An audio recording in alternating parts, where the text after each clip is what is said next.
Bueno, decíamos, Rafa, 180 días de este gobierno de Milei, bastante movido, convulsionado, revolucionado si se quiere, bueno, en materia de lo que tiene que ver con la economía.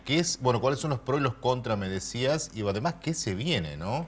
Claro, esa es un poco la expectativa y la esperanza o la no esperanza que tiene la sociedad de acuerdo a su pensamiento, ¿no? Pero en líneas generales podríamos decir que el gobierno de Milei va muy bien en lo macroeconómico, bien en lo microeconómico y bastante mal en lo político. Está haciendo lo que todo el mundo sabía que había que hacer desde el punto de vista macroeconómico, que era ordenar las cuentas después de tener un desbarajuste fenomenal al borde de la hiperinflación para algunos, al borde del rodrigazo para otros, pero una situación muy complicada que dejó el gobierno anterior y había que hacer un ajuste a partir del nuevo gobierno que iba a ser doloroso y que está siendo doloroso.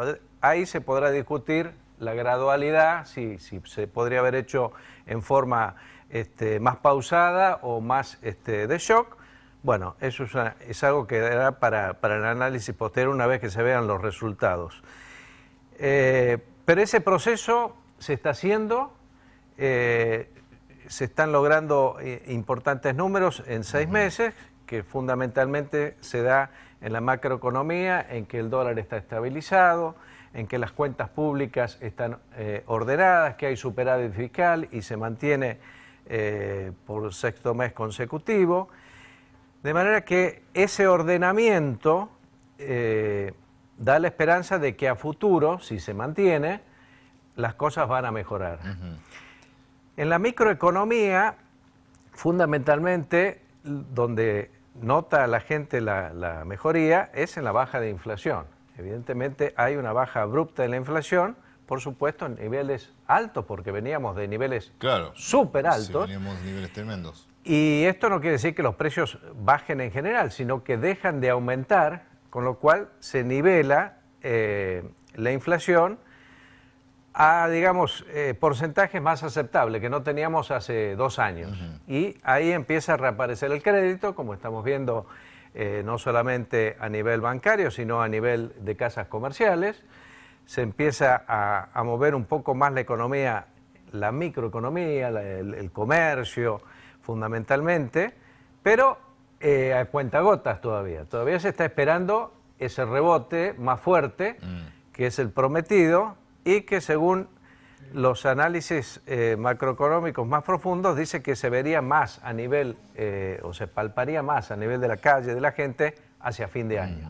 Claro, pero cayó la inflación, pero también porque cayeron las ventas. No había consumo, no había ventas, entonces eso también influyó que cayera la inflación, ¿no? Obviamente, pero si bien eso es cierto, en cualquier proceso de reestructuración, de ordenamiento económico, lo que tiene que suceder es eso.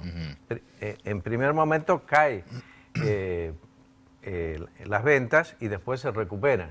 El tema es en qué tiempo se hace todo eso, pero no nos olvidemos, hemos tenido épocas en la Argentina de profunda recesión con altísima inflación. O sea que no necesariamente, claro, no necesariamente la recesión te para la inflación, si no haces otras cosas, como dejar de emitir monedas sin respaldo, que es lo que se ha hecho, fundamentalmente. Por eso cae la inflación en la medida, digamos, en el trazo más grueso. Después, bueno, hay que ver los condimentos chicos, pero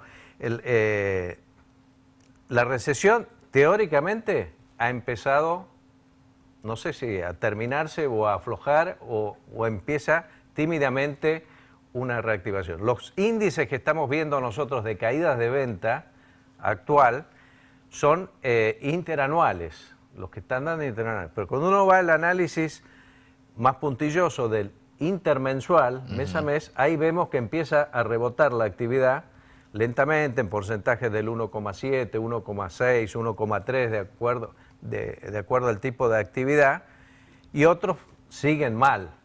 Pero se empieza a ver que algo empieza a rebotar, y esto, vamos a ver, es un proceso que se tendrá que comprobar con los próximos 6 meses. Como todos los procesos, ¿no? Que a veces son largos. Ahora, la pregunta que me surge, por supuesto, es por qué siempre en todos los procesos, primero que es cíclico, ¿no? Cada 10, 15 años volvemos con crisis, Sí. volvemos todo. Luego de las crisis que pasan estas cosas, siempre terminamos clase media y media baja pagando las consecuencias. Sin lugar a dudas. Pero ¿por qué sucede eso? No ¿Por qué solamente tenemos que eso, pagar terminamos nosotros? cada vez con más pobres. Claro. ¿Y por qué no, por ejemplo, los grandes capitales, que son los que manejan el país, que de hecho no están en Santiago, que están en Buenos Aires, ¿por qué no también hacen el sacrificio y no nosotros? Bueno, también es cierto, históricamente, en esas reiteradas crisis que bien vos describes, que fueron en promedio cada 10 años en Claro. Argentina, en los últimos 50, también cayeron muchas empresas. También es cierto que cayeron muchas empresas. Otras hicieron muchas ganancias, porque Claro. las crisis generan muchas oportunidades al que tiene dinero, sí, sí, sí. al capitalista fuerte. Así que muchas empresas hicieron muy buenos negocios y crecieron, pero también otras se fundieron. Y si tomas en general qué tipo de empresa ganó mucho y qué tipo de empresa perdió mucho, la empresa que más se fundió fueron las más productivas, y las que más apostaron al país. Y las que más se enriquecieron fueron las más especulativas, las más relacionadas con el Estado, con la política, en líneas generales. Entonces, por eso el país no funciona también.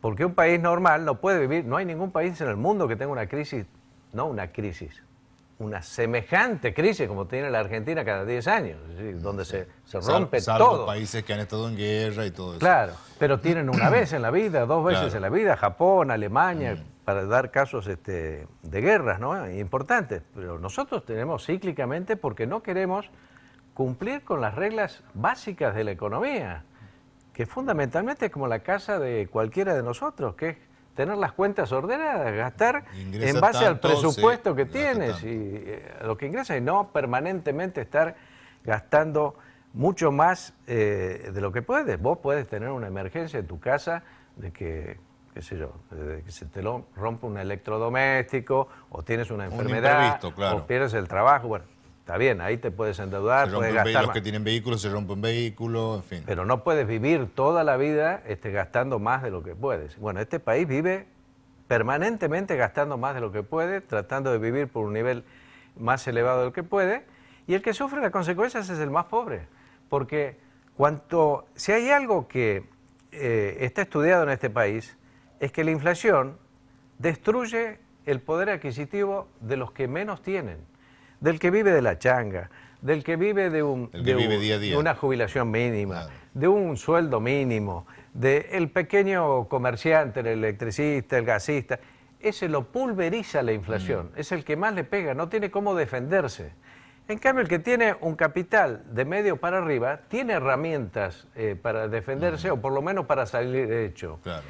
Por eso es tan importante que el primer impuesto a bajar es la inflación.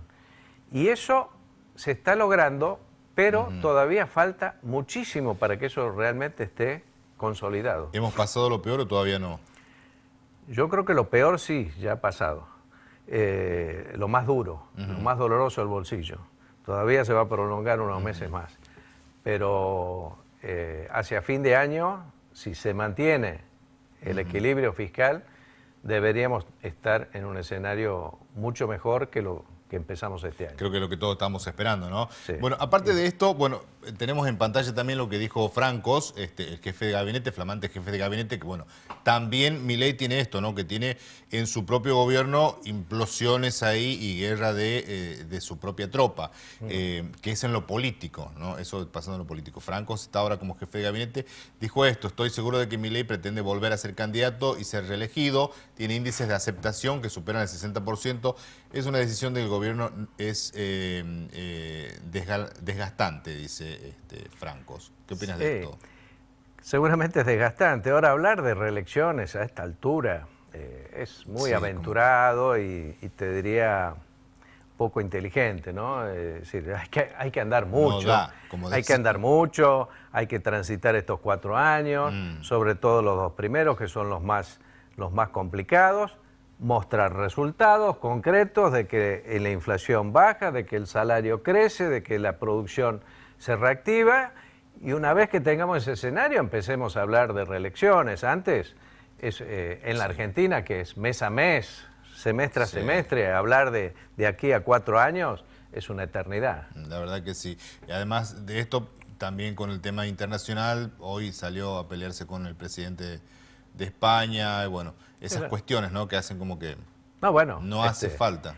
los modales no son el fuerte de nuestro presidente, ¿no? No, sí, es él, digamos. Es él así, pero bueno, por un lado consigue, digamos, construirse como un líder que la gente lo sigue y mantiene esos niveles de aprobación, pero por otro lado genera problemas internacionales muy importantes, Claro, ¿no? claro, claro. Que no Innecesario es la mejor forma de comunicarse con el mundo. innecesario todavía porque recién está afianzándose en el gobierno. Así es. Rafa, muchísimas gracias como siempre por No, gracias el a ustedes. análisis, por visitar.